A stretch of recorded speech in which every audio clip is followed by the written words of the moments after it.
Last class में हम लोग पढ़ रहे थे इलेक्ट्रोकेमिस्ट्री के बारे में, जहाँ पर हम लोगों ने गैल्वेनिक सेल का जो डैनियल सेल था उसके एग्जाम्पल देखा था हम लोगों ने बना के। सेम उसी सेल को आज हम लोग कंटिन्यू करेंगे और देखते हैं उसके अंदर और चीज़ें जो हम लोगों को पढ़नी थी। ठीक है, तो आज लोग बेसिकली आज हम लोग क्या करेंगे, सॉल्ट ब्रिज के बारे में पढ़ेंगे। ठीक है, सॉल्ट ब्रिज के बारे में देखेंगे, सॉल्ट ब्रिज कैसा होता है और किस तरह से काम करता है। तो जो कल मैंने आपके पास कंपार्टमेंट बनाए थे, आज भी मैं सेम कंपार्टमेंट बना रहा हूँ। इस साइड में मैं आपके पास बना रहा हूँ एनोडिक हाफ सेल, जिसके अंदर मैंने क्या किया था, एक इलेक्ट्रोड को डिप किया हुआ था। ठीक है, कुछ इस प्रकार से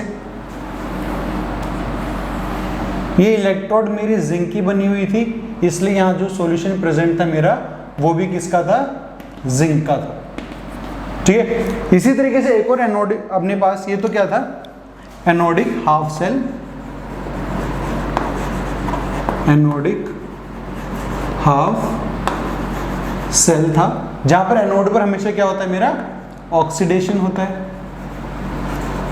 ठीक है, और यहां पर मेरे पास कौन सा रिएक्शन होता है, जो जिंक इलेक्ट्रोड में प्रेजेंट था और जो मैंने सॉल्यूशन लिया था यहाँ पर, जो कि मेरे पास क्या था, इलेक्ट्रोलिटिक सॉल्यूशन था, वो किसका था, जिंक सल्फेट का, ZnSO4, जो कि मेरा एक्वस स्टेट में था, इसलिए वो कैसे प्रेजेंट होगा, अपने आयन से फॉर्म में प्रेजेंट होगा, Zn2+ के अंदर और SO4 2- आयंस के अंदर यहाँ पर प्रेजेंट होगा।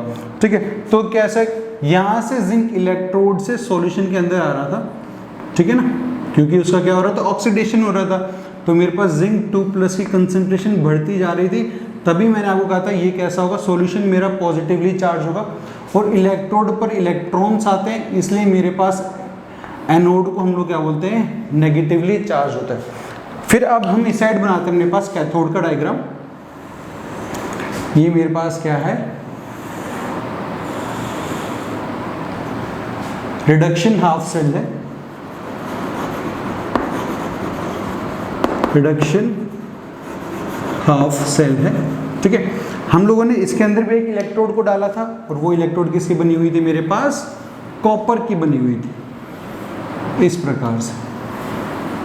ठीक है ना, इलेक्ट्रोड मेरी किसकी बनी हुई है, कॉपर की बनी हुई है, और जो यहाँ पर सॉल्यूशन प्रेजेंट है मेरे पास, ये किसका सॉल्यूशन है, मेरे पास कॉपर का सॉल्यूशन होता है, इसलिए हम लोग यहाँ पर क्या लेते हैं, copper sulphate, CuSO4 in aqueous medium, ये तो आयंस के फॉर्म में प्रेजेंट होता है, जो कि कॉपर 2+ SO4 2- के अंदर, यहाँ पर कॉपर सल्फेट जो मेरा क्या है, एक इलेक्ट्रोलाइटिक सॉल्यूशन है।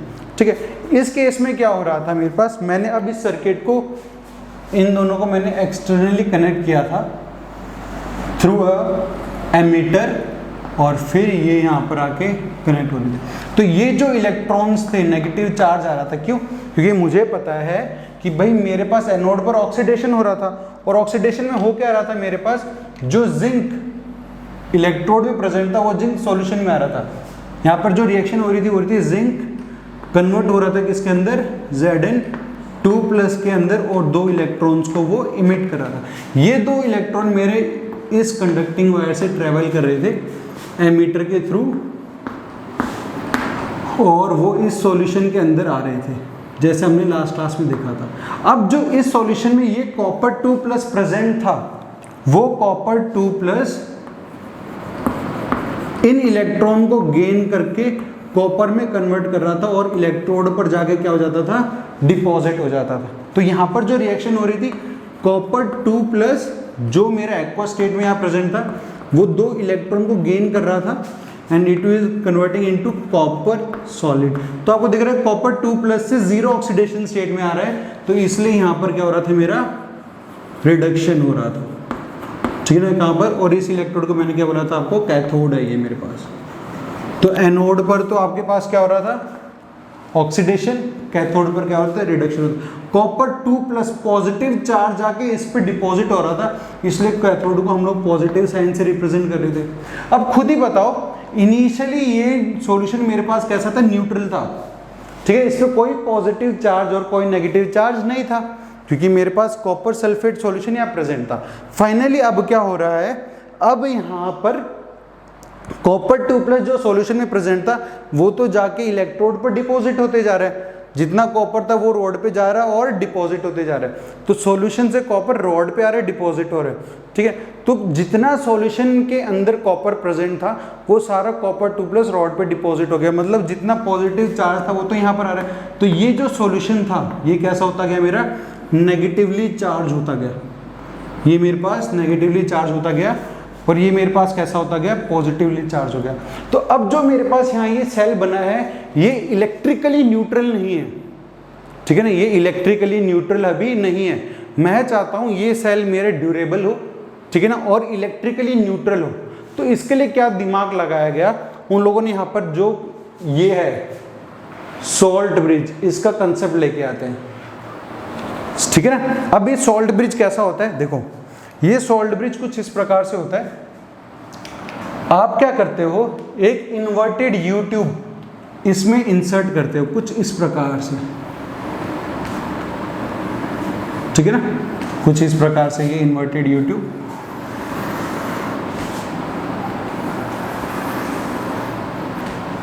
और ये इसके अंदर,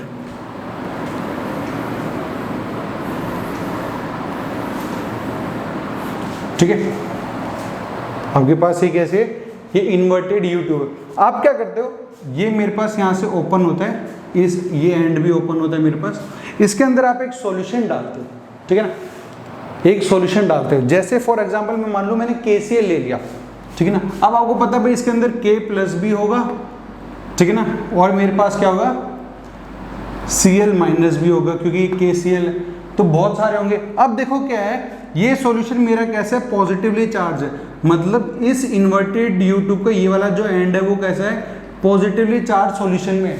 तो ये क्या करेगा, नेगेटिवली चार्ज को अपनी तरफ अट्रैक्ट करेगा।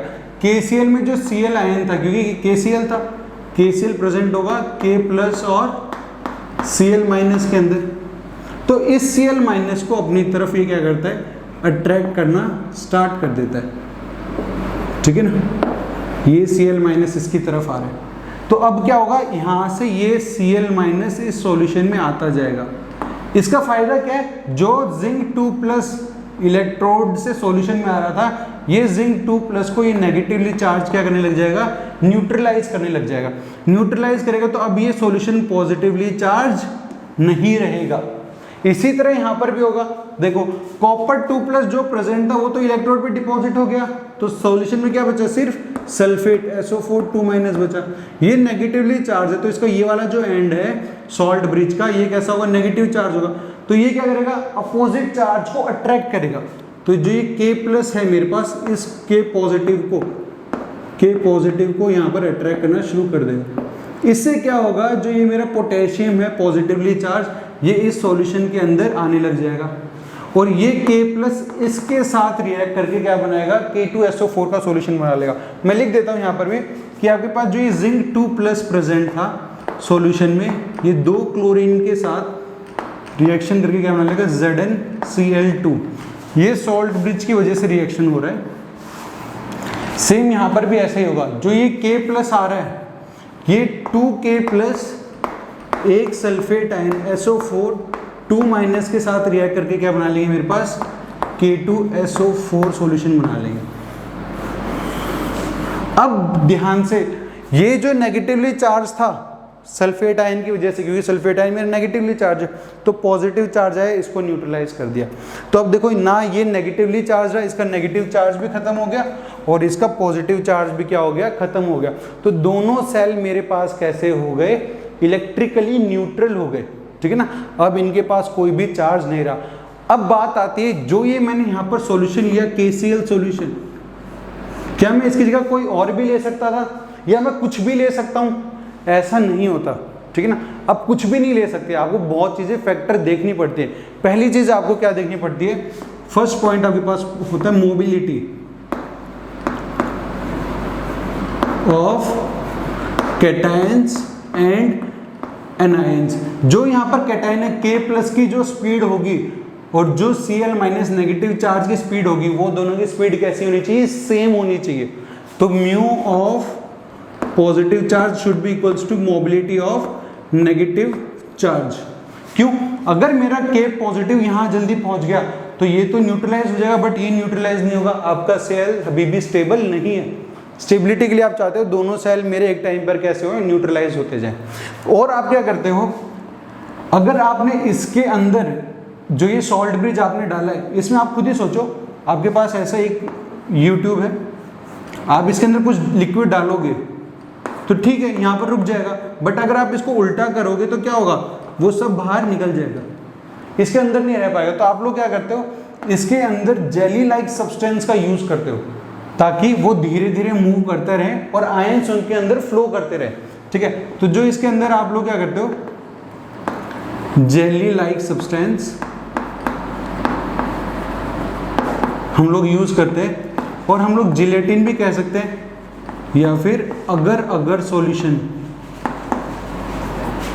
अगर सॉल्यूशन भी हम लोग क्या कर सकते हैं, यूज कर सकते हैं। तो सॉल्ट ब्रिज का मेन मकसद आपसे कोई पूछे भाई इसका मेन मकसद क्या है, तो आप बोलोगे भाई सॉल्ट ब्रिज का मेन मकसद है सेल की इलेक्ट्रिकल न्यूट्रलिटी को देखने के लिए, ठीक है, न्यूट्रलिटी को देखने के लिए कि मेरा सेल इलेक्ट्रिकली कैसा हो जाए, न्यूट्रल हो जाए, उसके ऊपर कोई पॉजिटिव या कोई भी नेगेटिव चार्ज ना रहे, ठीक है। तो ये मेन कंसेप्ट था मेरे किसका, गैल्वेनिक सेल का। अब हम लोगों को आगे की चीजें देखनी कि पोटेंशियल क्या होता है, ठीक है ना, सेल के अंदर पोटेंशियल कैसे क्रिएट होता है, ये इलेक्ट्रॉन्स के अपने आप ट्रेवल करना शुरू कर देते हैं या कोई कारण होता है जो इनकी वजह से ट्रेवल कर रहा होता है, ठीक है। तो आप इसे एक बार लिख लीजिए फटाफट, फिर हम लोग यहाँ पर शुरू करते हैं पोटेंशियल के बारे में।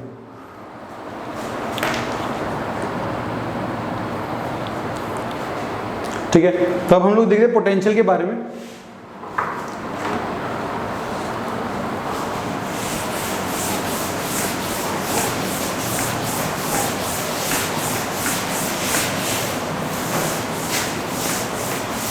कि मेरा इलेक्ट्रोड पोटेंशियल क्या होता है और हम लोग उसे क्यों कैलकुलेट करते हैं।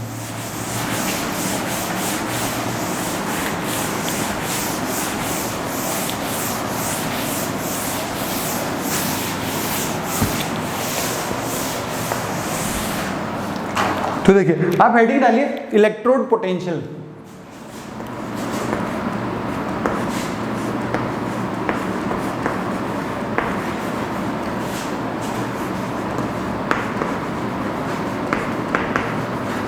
इलेक्ट्रोड पोटेंशियल दो टाइप का होता है,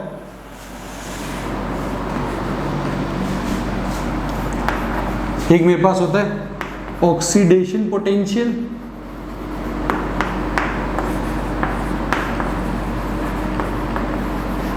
जिसको मैं OPB कहता हूं, ऑक्सीडेशन पोटेंशियल, और दूसरा मेरे पास होता है रिडक्शन पोटेंशियल, जिसको मैं RPB कहता हूं, ठीक है ना। OP आपका रिप्रेजेंट कर रहा होता है ऑक्सीडेशन पोटेंशियल को और RP रिप्रेजेंट कर रहा होता है आपके रिडक्शन पोटेंशियल को। अब देखो जो मैंने आपको पता कि भाई ऑक्सीडेशन मेरा कहाँ हुआ था, जहां पर मेरे पास जिंक का इलेक्ट्रोड था, वही डायग्राम बना के दिखाता हूं मैं आपको, ठीक है। ये मेरे पास ऑक्सीडेशन हाफ सेल का डायग्राम बना रहा हूं, ये मेरा बीकर है, इसके अंदर मैंने क्या किया, इलेक्ट्रोड को डाला, ठीक है ना। अब मेरे पास ये जिंक इलेक्ट्रोड प्रेजेंट थी, ठीक है, जिंक इलेक्ट्रोड के साथ यहां पर मेरा सॉल्यूशन भी प्रेजेंट था। अब हो क्या रहा था, मेरे पास यहां से जिंक मेरा सॉल्यूशन में आता जा रहा था, तो सॉल्यूशन तो मेरा कैसा होता जा रहा था, पॉजिटिवली चार्ज, और इलेक्ट्रोड पे चार्ज कौन सा आता जा रहा था, मेरा नेगेटिवली चार्ज। तो देखो ये जो इलेक्ट्रोड है ये तो नेगेटिवली चार्ज होती जा रही थी, बट जो इसके बगल में सॉल्यूशन था वो कैसा होता जा रहा था, पॉजिटिवली चार्ज हो रहा था। तो यहाँ पर ये जो चार्ज सेपरेशन है, आप लोगों ने इलेक्ट्रोकेमिस्ट्री के अंदर फिजिक्स में पढ़ा होगा, अगर आपके पास एक पॉजिटिव चार्ज और एक नेगेटिव चार्ज है separated by some distance d, तो यहाँ क्या होता है, एक इलेक्ट्रिक पोटेंशियल क्रिएट होता है, जनरेट होता है। सेम पोटेंशियल यहाँ पर भी जनरेट होता है। अब मुझे पता है कि भाई यहाँ पर जो ये मेरे पास एनोड की तरह काम कर रहा था, तो एनोड पर तो क्या होता है, मेरा ऑक्सीडेशन होता है, ठीक है ना, क्या होता है, मेरा ऑक्सीडेशन होता है। तो मैंने इसको बोल दिया कि भाई इसके इस मेटल का, इस जिंक का क्या हो रहा है, मेरे पास ऑक्सीडेशन हो रहा है, तो मैं इसे क्या बोल दूंगा, ऑक्सीडेशन पोटेंशियल। और रिप्रेजेंट कैसे करते हैं, ये एक बहुत जरूरी काम है। हम लोग रिप्रेजेंट करते हैं इसको E, जो कि मेरा इलेक्ट्रोड पोटेंशियल को रिप्रेजेंट कर रहा है, फिर लिख देते हैं OP। इसका मतलब क्या है मेरे पास, this is electrode oxidation potential, ठीक है ना, EOP लिखा हुआ है, तो इसका मतलब है इलेक्ट्रोड ऑक्सीडेशन पोटेंशियल लिखा हुआ है आपके पास। और देखो आपको पता है भाई एनोड है, इस पे ऑक्सीडेशन हो रहा है। अगर आपको सेल रिएक्शन भी पता है इसका, कि भाई मेरे पास इसके सेल रिएक्शन क्या हो रहा था, जिंक कन्वर्ट हो रहा था किसके अंदर, Zn2+ के अंदर, और 2 इलेक्ट्रॉन्स को रिमूव कर रहा था, तो आप इसको लिख सकते हो E कन्वर्ट हो रहा है किसके अंदर, जिंक कन्वर्ट हो रहा है Zn2+ के अंदर, तो लिखोगे zinc is converting into Zn2+। तो आपको देखो यहां से E से तो पता चल जाएगा ये इलेक्ट्रोड पोटेंशियल है, फिर आपको देखना पड़ेगा जिंक मेरा 0 से +2 में जा रहा है, तो इसका क्या हो रहा है, ऑक्सीडेशन हो रहा है। ऑक्सीडेशन हो रहा है तो मेरे पास क्या गिवन होगा, oxidation potential of zinc given है यहाँ पर, ठीक है। तो ये आपके पास ये क्या रिप्रेजेंट कर रहा है आपको, ऑक्सीडेशन पोटेंशियल ऑफ जिंक है ये, ठीक है ना। ये मेरे पास क्या है, ऑक्सीडेशन पोटेंशियल ऑफ जिंक है। या तो मेरे जिंक का एग्जांपल, अगर कोई और मेटल होता तो हम कैसे लिखते, E M मेटल कन्वर्ट हो रहा है किसके अंदर, N+ के अंदर, N+ उसकी ऑक्सीडेशन स्टेट है, तो आपको दिखेगा 0 से N+ के अंदर कन्वर्ट हो रहा है, तो ये उस मेटल का क्या है, ऑक्सीडेशन पोटेंशियल, ठीक है ना। This is the oxidation potential of that metal M, तो आप लिख सकते हो this is the oxidation potential of M metal, ठीक है। ये हम लोगों ने ऑक्सीडेशन। अब हम बात करते हैं रिडक्शन पोटेंशियल की। हम लोगों ने देखा था कैथोड पर क्या हो रहा था, मेरे पास रिडक्शन हो रहा था, तो मैं कैथोड का डायग्राम बनाता हूं, ठीक है। ये मेरे पास सॉल्यूशन है, मैंने इसके अंदर क्या किया, एक इलेक्ट्रोड को डाला था जो कि मेरी कॉपर की बनी हुई थी, ठीक है। सॉल्यूशन मैंने लिया था, सॉल्यूशन भी किसका बना हुआ था, मेरे पास कॉपर का सॉल्यूशन बना हुआ था, ठीक है। तो मैंने यहाँ पर कॉपर की इलेक्ट्रोड ली। अब मुझे पता था यहाँ से कॉपर सॉल्यूशन से रॉड पर आके डिपॉजिट हो रहा था, ठीक है ना, रॉड पे आके डिपॉजिट हो रहा था। तो इलेक्ट्रोड कैसी बनती जा रही थी मेरी, पॉजिटिवली चार्ज, इसलिए हम लोग कैथोड को कैल्विनिक सेल के अंदर पॉजिटिव चार्ज से रिप्रेजेंट करते हैं। पॉजिटिव चार्ज सॉल्यूशन से यहाँ आ रहा था, तो सॉल्यूशन मेरा कैसा बनता जा रहा था, नेगेटिवली चार्ज। तो यहाँ पर भी देखो एक पॉजिटिव एक नेगेटिव चार्ज, चार्ज सेपरेशन हो रहा है, इसलिए यहाँ पर भी क्या होगा, एक पोटेंशियल क्रिएट होगा। और मुझे पता है इस रॉड का क्या हो रहा था, रिडक्शन, तो इसलिए हम इसको क्या बोलते हैं, रिडक्शन पोटेंशियल, जो कि हम Rp से रिप्रेजेंट करते हैं। देखो OP से हम ऑक्सीडेशन पोटेंशियल रिप्रेजेंट करते थे, E से इलेक्ट्रोड पोटेंशियल, तो हम लोग यहाँ पर लिख सकते हैं ERP means electrode reduction potential, electrode reduction potential. और आपको इस सेल का क्या पता है, रिएक्शन भी पता है। मेरे पास कॉपर 2+ कन्वर्ट हो रहा था किसके अंदर, आफ्टर गेनिंग 2 इलेक्ट्रॉन्स कन्वर्ट हो रहा था किसके अंदर, कॉपर के अंदर, तो +2 से 0 के अंदर जा रहा था, तो इसे हम लोग कैसे रिप्रेजेंट करेंगे, E copper 2+ is converting into copper. देखो E तो मेरा इलेक्ट्रोड पोटेंशियल रिप्रेजेंट कर रहा है, ये जो E है मेरे पास इलेक्ट्रोड पोटेंशियल रिप्रेजेंट कर रहा है, कॉपर +2 से 0 में जा रहा है, तो कॉपर का क्या हो रहा है, रिडक्शन हो रहा है। तो कॉपर का रिडक्शन हो रहा है, तो हम लोग क्या कर लेंगे, this is the reduction potential of copper, ठीक, this is the reduction potential of copper. अगर कॉपर की जगह कोई और मेटल होता तो हम लोग क्या लिख देते हैं वहां पर, EMN+ ऑक्सीडेशन स्टेट से M में जा रहा है, +N से 0 में आ रहा है, तो यहाँ क्या हो रहा है, इसका रिडक्शन हो रहा है मेरे पास, तो this is the reduction potential of this metal. तो हम ये बात यहाँ पर लिख सकते हैं, ठीक है। तो बस आज की क्लास के लिए मेरे पास इतना ही है, कि जहाँ हम लोग क्या कर रहे हैं, रिडक्शन पोटेंशियल के बारे में बात करें, तो अगली क्लास में हम लोग क्या करेंगे, इसकी डेफिनेशन लिखेंगे और कैलकुलेशन सीखेंगे कि हम लोग किस तरह से इलेक्ट्रोड पोटेंशियल को कैलकुलेट करते हैं, ठीक है। तो थैंक यू, आप इसको तब तक लिख लीजिए बस।